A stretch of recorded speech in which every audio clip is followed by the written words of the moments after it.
bersyukur kepadamu ya Tuhan. Kami bersyukur punya Allah yang terus bekerja sampai hari ini. Kami percaya Tuhan, mujizat-Mu masih berlaku hingga hari ini bagi anak-anak-Mu yang mengasihi Engkau, dan Engkau terus melawat kami, anak-anak-Mu. Terima kasih Bapa yang baik, teruslah melawat setiap kami anak-anak-Mu, sehingga kami boleh terus menikmati akan Tuhan yang mengasihi kami. Terima kasih Bapa di surga, biar Engkau boleh menikmati setiap nyanyian-nyanyian yang sudah kami berikan kepada Tuhan. Tuhan, saat ini kami bersama-sama siapkan hati mendengar firman-Mu. Kami butuh firman-Mu untuk menuntun kami di tahun yang baru ini. Sebab itu Allah Roh Kudus berbicara, berkata-kata, menolong kami, memberi pengertian kepada kami, sehingga berita firman hari ini boleh sungguh meneguhkan kami, dan kami boleh menghidupi akan firman-Mu ya Tuhan. Bersabdalah ya Allah, di dalam Kristus kami berdoa. Amin. Silakan duduk Bapak Ibu Saudara. Shalom. Ya. Bersyukur kepada Tuhan, hari ini kita boleh sama-sama beribadah kepada Tuhan, baik kita yang ada di tempat ini, baik kita yang beribadah di rumah. Kiranya Tuhan yang boleh disukakan, dipermuliakan. Nah, Bapak Ibu Saudara, saya mengajak kita untuk melihat satu firman di dalam Filipi, surat Filipi yang ketiga, pasal yang ketiga. Sebenarnya ada dari ayat 1 sampai 17, tapi saya mengajak kita untuk melihat baca di ayat yang ke-12 sampai yang ke-17 ya. Nanti bagian pertama nanti kita akan melihatnya. Filipi, surat Filipi pasal yang ketiga, ayat yang ke-12 sampai yang ke-17. Kalau sudah mendapatinya, saya mengajak kita untuk boleh membaca secara silih berganti. Saya baca ayat yang genap, ayat yang 12. Bapak Ibu Saudara baca ayat yang ganjil, ayat yang ke-13. Saya akan memulai Filipi 3, ayat yang ke-12. Bukan seolah-olah aku telah memperoleh hal ini atau telah sempurna, melainkan aku mengejarnya kalau aku dapat juga menangkapnya, karena aku pun telah ditangkap oleh Kristus Yesus.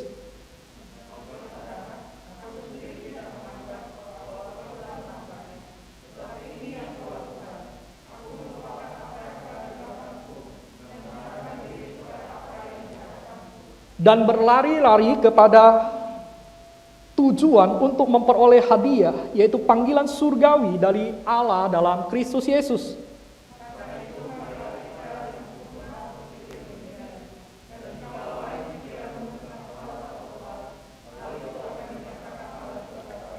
Tetapi baiklah tingkat pengertian yang telah kita capai, kita lanjutkan menurut jalan yang telah kita tempuh. Ayat yang ke-17.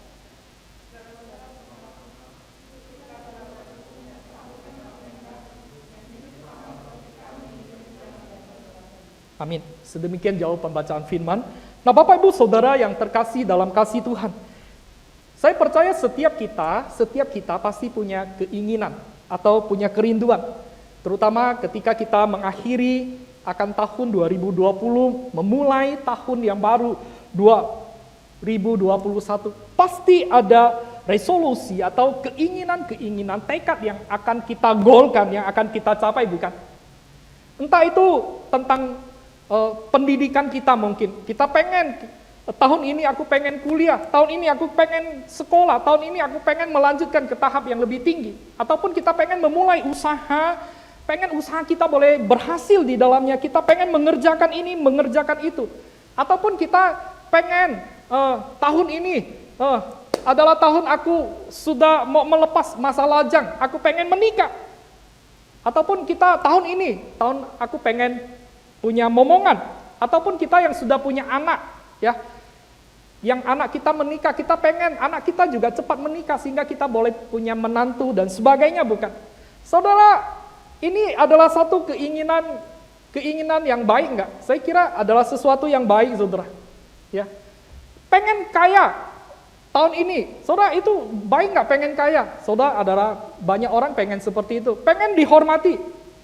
pengen, saudara. Ini ada satu keinginan. Apakah keinginan ini berdosa, saudara? Saudara, menurut saya tidak, saudara. Karena memang itulah manusia. Dari awal, dari kecil bahkan, manusia sudah punya keinginan atau punya kerinduan untuk mencapai akan apa yang dia mau, bukan? Saudara, saya ambil contoh, misalnya, saya punya 2 anak. Saudara, anak yang kecil, ya, si Rena. Saudara, yang saya tidak bisa lupakan adalah ketika dia mau minum susu, dia minta susu.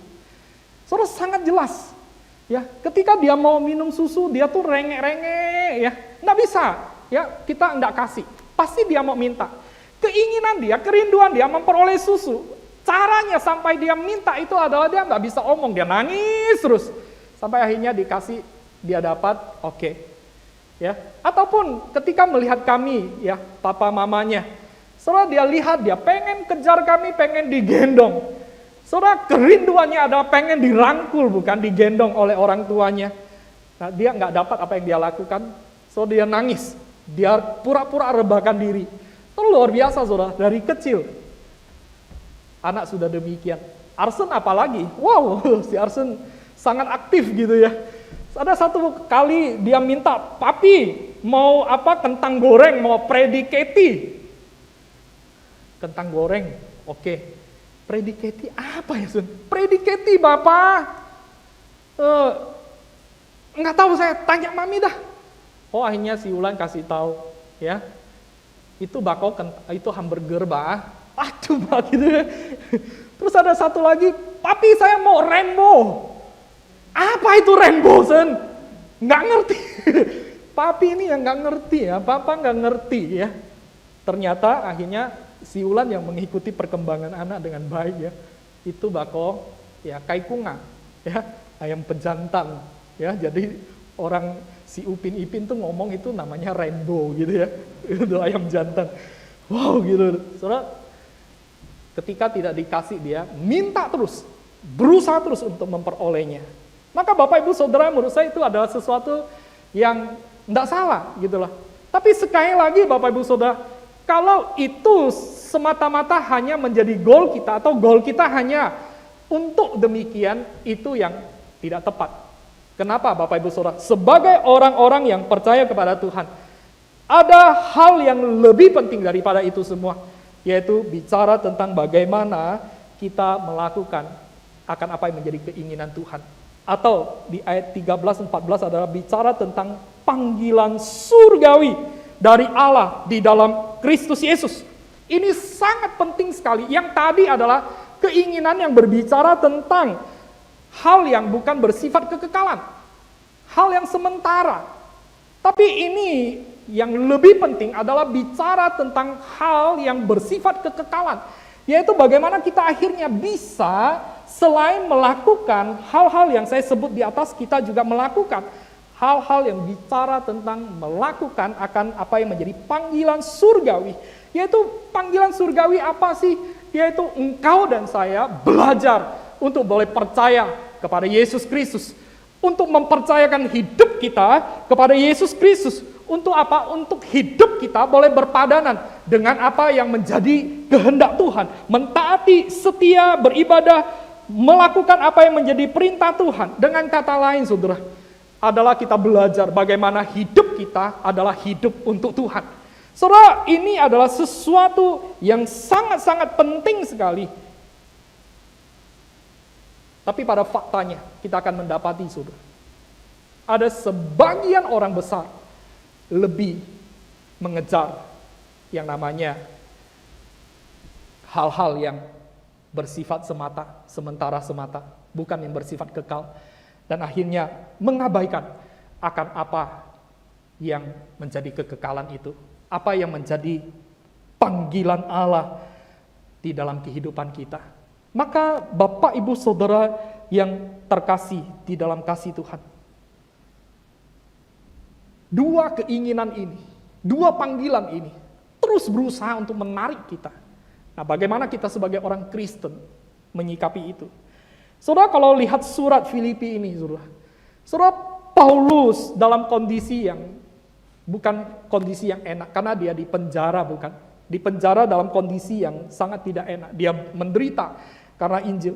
Kalau boleh jujur saya katakan saudara, kalau dia mau cari enak, saudara dia tinggal kompromi. Saudara dia tinggal berdamai dengan orang-orang yang berselisih lawan dengan dia, berselisih paham tentang iman Kristen. Dia tinggal ikutin akan apa yang mereka mau, dia akan lepas daripada penjara, dia akan lepas dari orang-orang yang tidak suka kepada dia. Tapi apakah dia mencari semuanya itu? Tidak saudara. Justru dia memahami akan kehidupan di dunia ini adalah kehidupan yang sementara. Saudara kalau lihat dia sebelum percaya kepada Yesus Kristus, saudara kalau kita lihat di ayat keempat, kelima, keenam, saudara dia sudah melakukan akan banyak hal di dunia ini. Dia sebenarnya sudah memperoleh akan banyak hal yang bisa membuat dia bangga saudara. Dia seorang yang dikatakan di situ kalau dia mau bangga secara lahiriah, saudara ada banyak sekali saudara. Dia adalah orang Ibrani asli. Saudara dia adalah orang yang melakukan firman Tuhan. Saudara dia adalah orang yang setia taat kepada firman Tuhan, kepada hukum Taurat. Dia adalah dikatakan di situ ayat ke-6, dia adalah orang yang dikatakan di situ menganiaya akan jemaat atau pengikut jalan Tuhan yang waktu itu dia anggap sebagai kafir, dianggap sebagai sesuatu yang tidak benar. Tapi akhirnya saudara kita lihat ada satu perubahan yang sangat drastis di tengah-tengah kondisi yang ada, yang tidak gampang itu. Dia berubah. Dia berubah. Keinginannya bertolak belakang. Dan akhirnya dia betul-betul menundukkan keinginannya di bawah keinginannya Allah. Yaitu dia belajar untuk memenuhi, melakukan panggilan Allah. Dulu dia percaya kepada hal-hal yang lain. Dulu dia percaya, saudara, bahwa apa yang dia lakukan itu adalah benar. Dia menganiaya pengikut jalan Tuhan itu adalah benar. Tapi ketika dia mengenal Yesus Kristus, dia sadar apa yang dia lakukan adalah sesuatu yang salah. Maka dia berubah, Bapak Ibu Saudara. Keinginannya langsung dia tundukkan. Dan dia taat kepada apa yang menjadi keinginan Tuhan. Maka Bapak Ibu Saudara yang terkasih di dalam kasih Tuhan. Kalau kita lihat dalam konteks surat Filipi maka sangat jelas sekali. Nah, surat ini bukan berbicara tentang doktrin. Tapi surat ini berbicara kepada hal-hal yang praktis saudara. Maka di situ dari pasal pertama sudah bicarakan bagaimana hidup bagi Kristus. Ya, hidup pasal kedua bicara tentang bagaimana hidup untuk menundukkan diri, bersatu menundukkan diri, merendahkan diri sama seperti Kristus yang datang di tengah-tengah dunia mengosongkan diri, mengambil rupa menjadi seorang hamba, sama seperti manusia dan mati di atas kayu salib, saudara.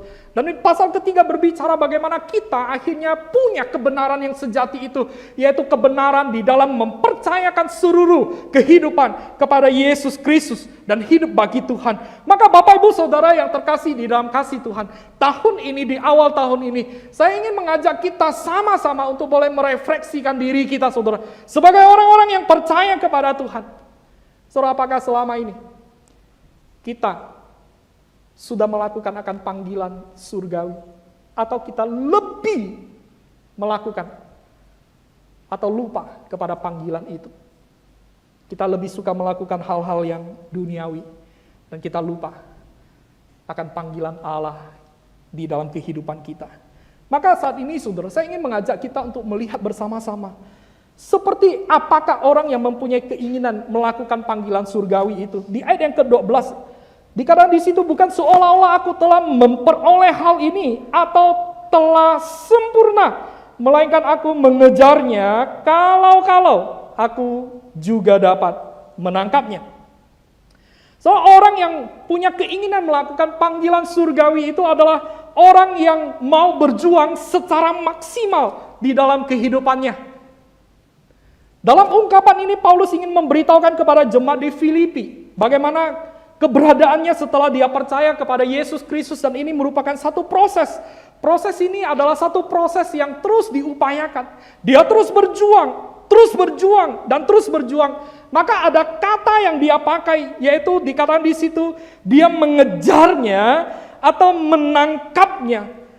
Saudara, ada satu usaha yang dilakukan. mengejar, menangkap, tidak bisa santai-santai. Tidak bisa seenaknya. Tapi ada usaha keras yang dikerjakan. Untuk apa? Untuk supaya boleh mencapai akan apa yang menjadi tujuan, menjadi goalnya.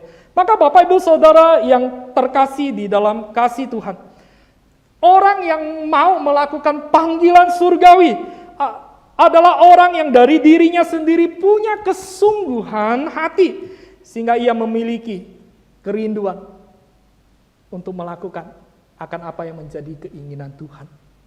Menjadi pertanyaan kita, Bapak Ibu Saudara, apakah setelah kita percaya kepada Kristus Yesus, kita punya satu kesungguhan hati untuk mengikuti, menuruti, melakukan akan apa yang menjadi panggilan Allah di dalam hidup kita. Ini penting sekali, Saudara. Karena kalau kita melihat ending dari apa yang dilakukan oleh Rasul Paulus, dia berjuang habis-habisan, bukan? Dia berjuang habis-habisan di dalamnya. Kenapa, Saudara? Karena ada kesungguhan hati ketika dia mengenal siapa Kristus itu. Maka Alkitab memberitahukan, sungguh luar biasa bagiku hidup adalah Kristus, mati adalah keuntungan. Dia tidak takut semuanya itu, Saudara. Karena dia punya kesungguhan itu. Saudara, ini ada sesuatu yang luar biasa. Yang kedua, Saudara, dia berjuang dengan maksimal. Saudara, ditunjukkan di ayat yang ke-13. Dikatakan di situ, tetapi ini yang kulakukan, aku melupakan apa yang telah di belakangku dan mengarahkan diri kepada apa yang di hadapanku. So, di dalam dia berjuang secara maksimal. So, dia melakukan, mengejar, menangkap, ada satu usaha. Terus usaha yang lain yang dia lakukan adalah dia melupakan akan apa yang menjadi hambatan di dalam dia mengiringi akan panggilan itu, Saudara. Maka dikatakan di situ di ayat ke-7, di ayat ke-8, ya. Dulu dia katakan apa yang menjadi keuntungan bagiku, sekarang kuanggap rugi karena Kristus. Ayat 8, malahan segala sesuatu kuanggap rugi karena pengenalan akan Kristus Yesus Tuhanku lebih mulia dari semuanya itu. So, luar biasa, Saudara. So, dulu yang dia menganggap itu adalah satu kebanggaan, Saudara. Dulu dia punya nama besar. Dia sebagai penganiaya dari jemaat, dari orang-orang yang percaya kepada Yesus Kristus. So, dia dipercayakan untuk melakukan misi ini, Saudara. So, dia dikatakan juga menjadi orang yang sangat punya powerful, Saudara. Tapi ketika dia percaya kepada Yesus Kristus, semuanya itu dia tahu bisa menghambat dia untuk dia boleh melakukan akan panggilan surgawi. Dia lepaskan itu. Bahkan dia katakan, dia anggap itu sebagai sampah. So, terjemahan lain adalah sebagai kotoran, Saudara. Fentu. Saudara, sebagai kotoran yang dia enggak mau lagi, Saudara, melakukan seperti itu. Dan bukan hanya itu, Saudara.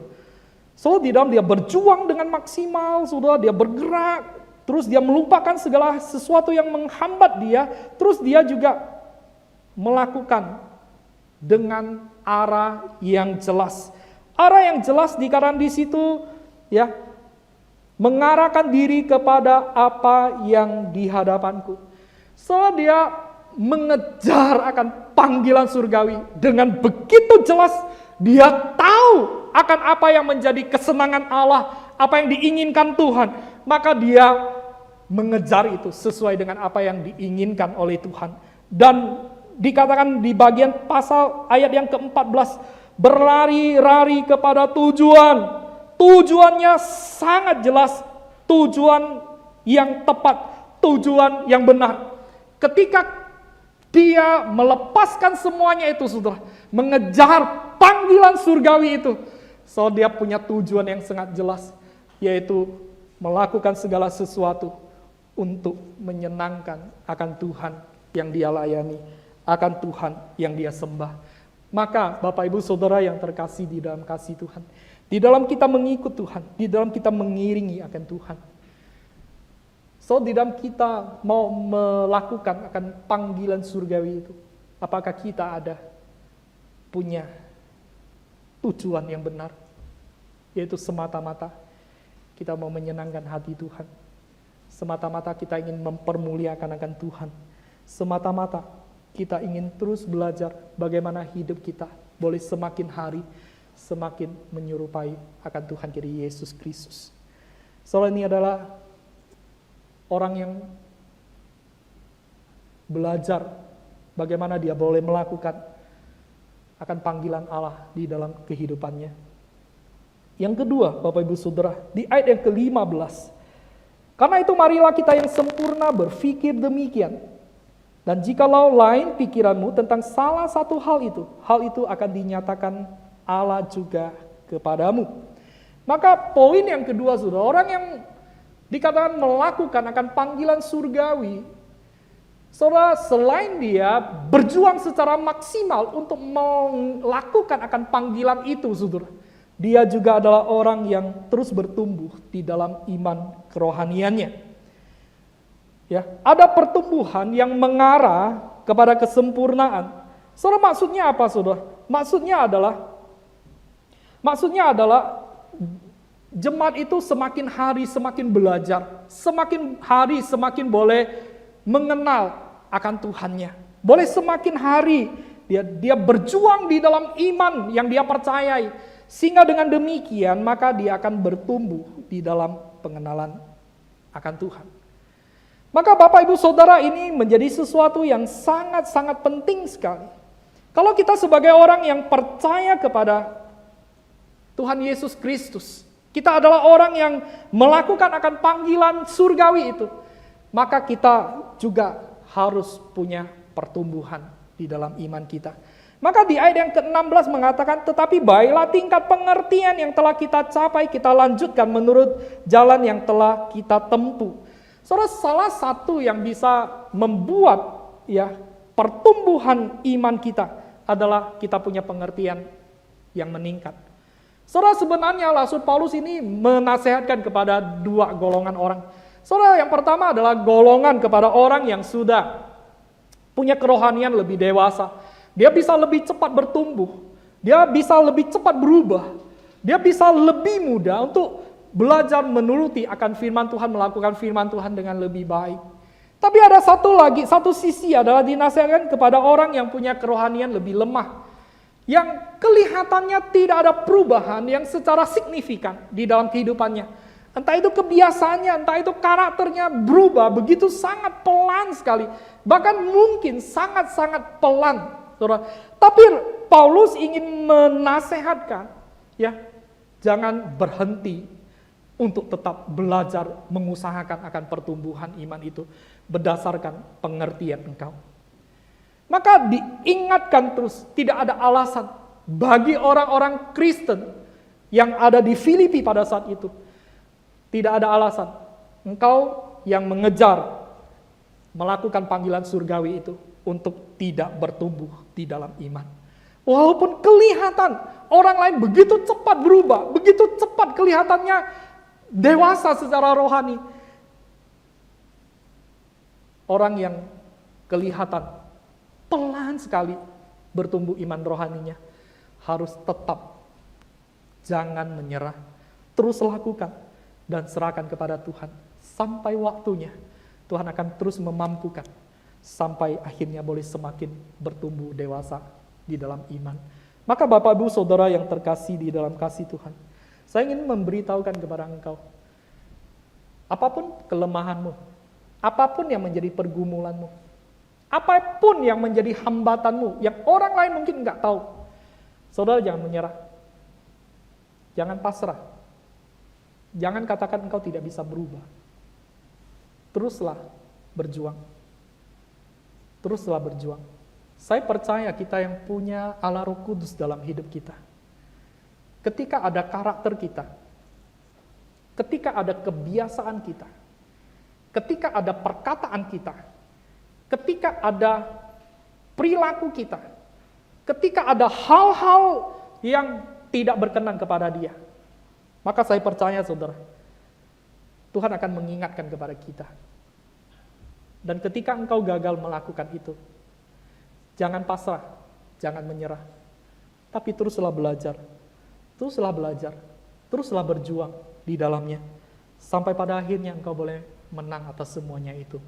Oleh sebab itu, Bapak Ibu Saudara yang terkasih di dalam kasih Tuhan, ini adalah sesuatu hal yang memang harus dipikirkan sebagai orang-orang yang melakukan akan panggilan surgawi itu.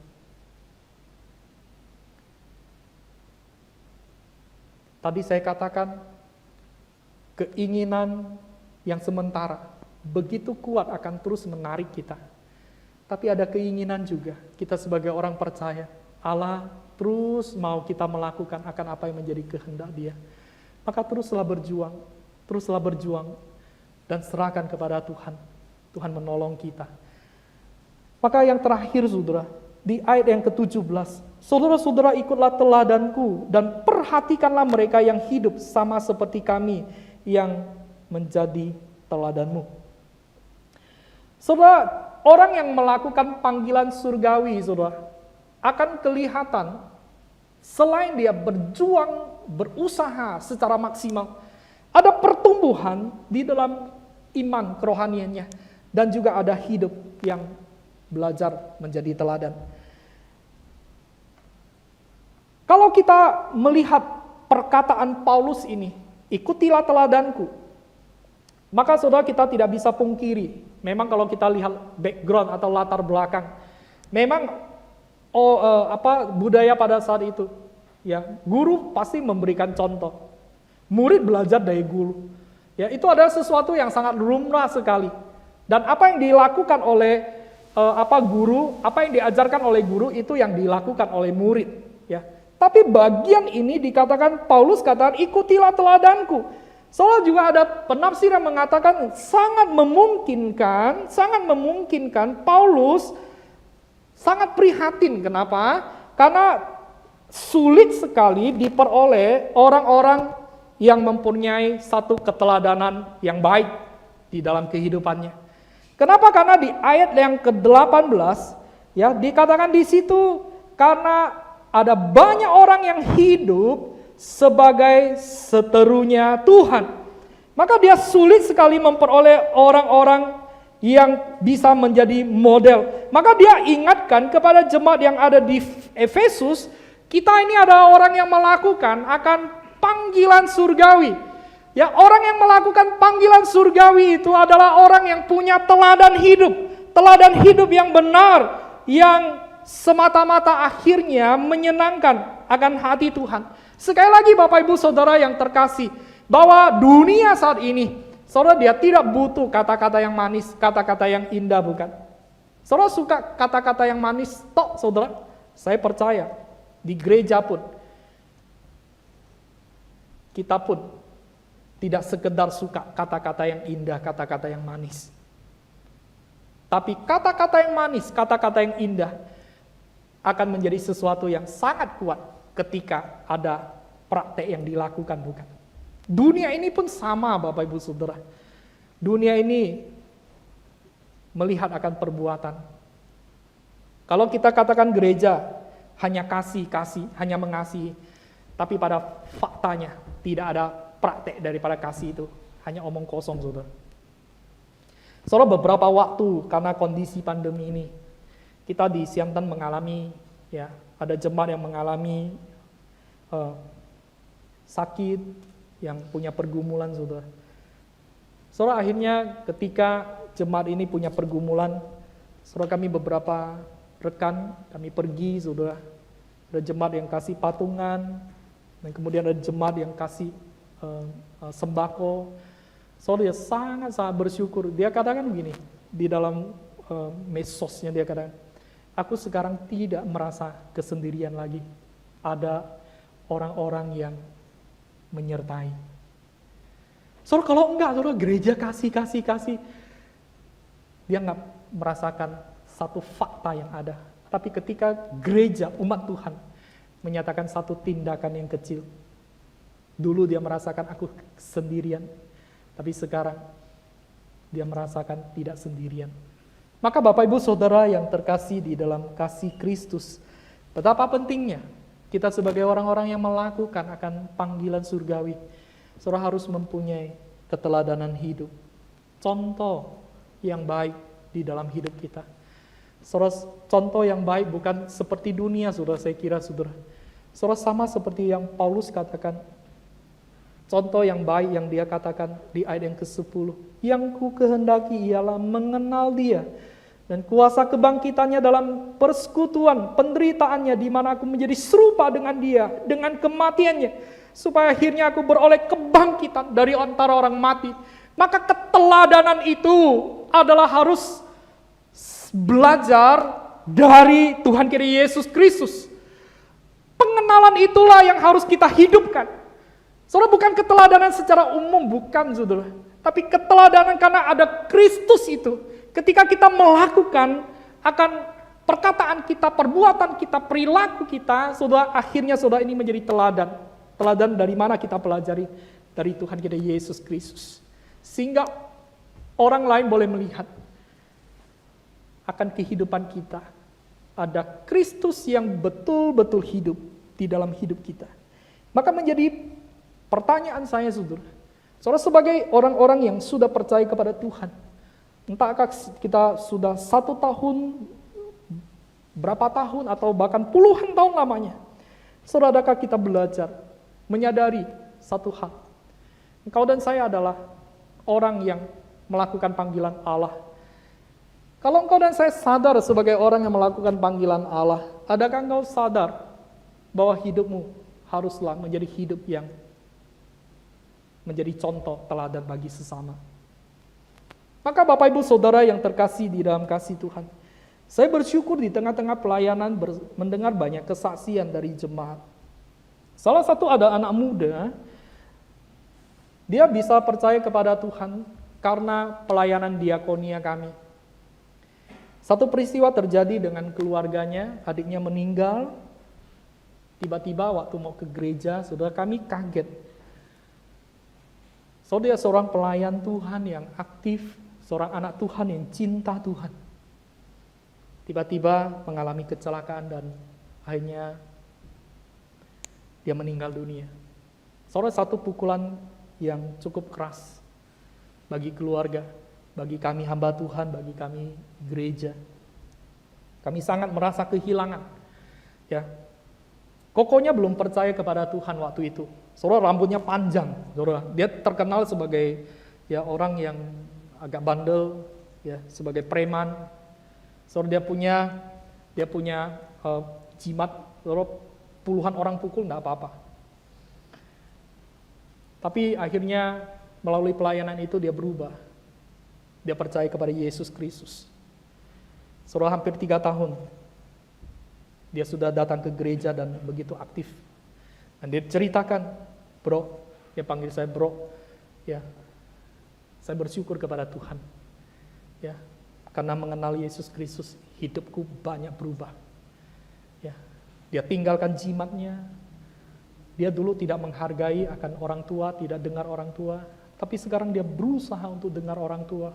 Dan orang tuanya pun sekarang mulai dengar, ya, mau mendengar, memperhatikan, mau tanya tentang keberadaannya. Dia memberikan contoh yang sangat baik, saudara. Dia berusaha, bro, aku doa, belajar, menginjili. Saudara, saya sangat bangga dengan anak muda ini. Ya, ada perubahan yang sangat kelihatan sekali. Saudara, bahkan teman-teman gereja pun melihat anak ini menjadi satu contoh yang sangat baik sekali. Ya, perubahannya sangat kelihatan, menjadi teladan yang baik. Maka Bapak Ibu Saudara yang terkasih, yang ingin saya katakan adalah, saudara saat ini sebagai orang yang melakukan panggilan surgawi, saudara, engkau dan saya punya mandat. Tuhan titip mandat supaya engkau dan saya boleh menghadirkan Kristus, supaya engkau boleh memperkenalkan akan kasih Allah. Maka betapa pentingnya kita orang yang melakukan panggilan surgawi punya keteladanan hidup, punya iman yang terus progres bertumbuh, walaupun kita berjuang habis-habisan di situ tentang titik kelemahan kita, tapi harus terus diusahakan, harus terus diperjuangkan sampai pada akhirnya kita boleh sungguh-sungguh mengakhiri akan tugas kita dengan maksimal, Maka tahun ini, tahun yang tidak gampang Bapak Ibu Saudara. Memulai tahun 2021, kita nggak tahu pandemi kapan selesai. Dan bahkan kemarin saya baca satu berita dari PBB menyatakan bahwa ada kondisi dunia akan semakin parah ke depan. Karena 1 tahun itu pemanasan global itu derajat Celciusnya tambah 3 sampai 5 derajat. Saudara bayangkan saudara, bayangkan. Kalau setiap tahun tambah 3 sampai 5 derajat saudara. Saudara kalau 10 tahun tambah 30 derajat panasnya saudara, mungkin kita akan cepat mati saudara. Tapi lepas daripada itu, maka yang sangat penting, jangan hanya mengejar, melakukan akan hal-hal yang bersifat sementara. Tapi kejarlah, lakukanlah hal-hal yang bersifat kekal itu, yaitu panggilan Allah di dalam Yesus Kristus. Percayalah kepada Yesus Kristus. Bersandarkanlah hidupmu seutuhnya kepada Tuhan. Taat, setia, lakukan akan apa yang menjadi kehendak Tuhan dalam hidupmu. Dan teruslah berjuang hidup bagi Tuhan. Teruslah berjuang hidup semakin hari semakin menyenangkan, semakin hari semakin menyerupai Tuhan kita Yesus Kristus. Sampai pada kesudahannya, biarlah Tuhan yang boleh terus dipermuliakan melalui hidup kita. Maka semangat menjalani tahun yang baru. Ingatlah, Tuhan mau kita melakukan akan panggilannya di dalam seluruh hidup kita. Tuhan Yesus memberkati. Mari kita bersatu dalam doa. Bapa di dalam surga, terima kasih kalau kami boleh sama-sama membaca, merenung firman-Mu. Kami sungguh memohon anugerah-Mu ya Allah. Di tengah-tengah kami menjalani kehidupan ini, kami biarlah boleh tetap bersandarkan Tuhan. Kami tidak hanya mengejar akan perjalanan hidup kami, hal-hal yang duniawi, hal-hal yang bersifat sementara. Tapi Tuhan tolong kami, supaya kami boleh mengejar, kami boleh melakukan akan apa yang menjadi panggilan Tuhan dalam hidup kami. Yaitu kami boleh betul-betul percaya, dan kami boleh mensandarkan hidup. Kami boleh betul-betul hidup bagi Tuhan kami Yesus Kristus. Sebab itu kami sungguh memohon Tuhan, di dalam kami boleh melakukan semuanya itu. Kami membutuhkan kekuatan, hikmat, pertolongan daripada-Mu bagi kami. Sebab itu tolong kami ya Tuhan. Di dalam kami boleh menjalani akan sepanjang tahun ini khususnya.